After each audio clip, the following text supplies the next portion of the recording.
सुप्रभात बच्चों।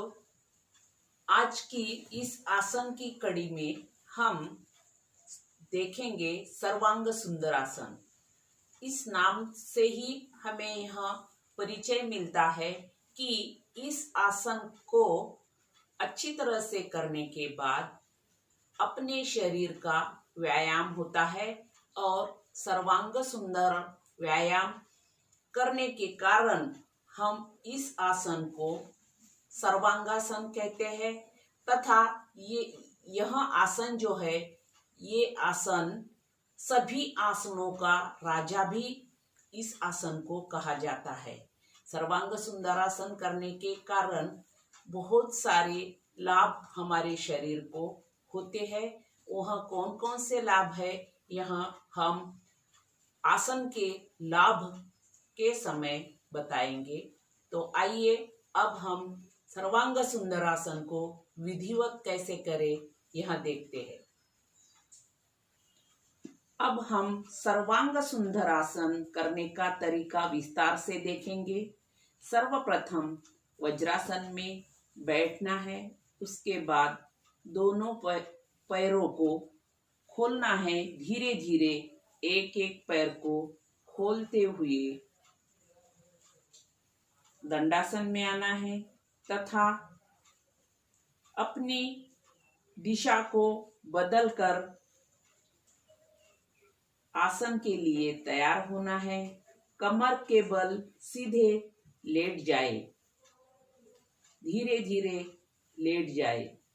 हाथों को सीधा पीठ के बगल में जमीन पर टिका कर रखे। सांस अंदर लेते हुए दोनों टांगों को उठाकर अर्ध हलासन में धीरे धीरे आए। कोहनियों को जमीन पर टिकाए हुए दोनों हाथों से पीठ को सहारा दे। इस मुद्रा में एक दो सांस अंदर और बाहर ले और यह पक्का कर ले कि आपका संतुलन सही हो रहा है। हाँ, तो यह सही आसन का पोजीशन हो चुका है। अब धड़ और टांग को उठाकर बिल्कुल एक सीध में कर ले और पूर्ववत स्थिति में अभी आने के लिए तैयार हो जाए।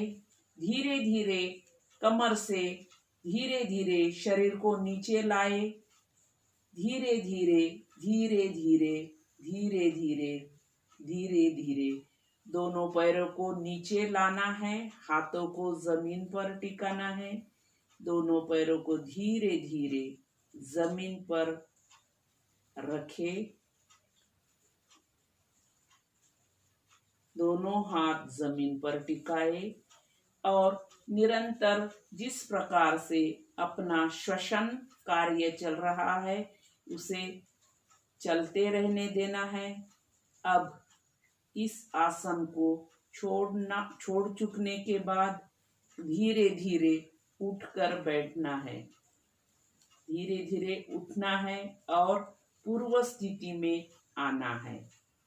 यह हो गई हमारी आसन की पूर्ण विधि।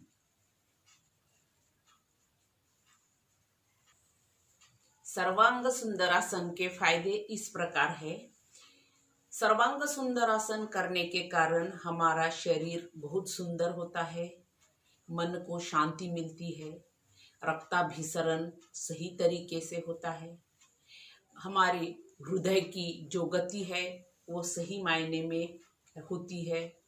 उसी प्रकार जिन महिलाओं को मासिक धर्म में तकलीफ होती है उनको भी इस आसन से राहत मिलती है। पेट की चर्बी तथा पीठ की चर्बी कम होती है। गर्दन में यदि कहीं दुखाव या तनाव है तो वह भी इससे कम होता है।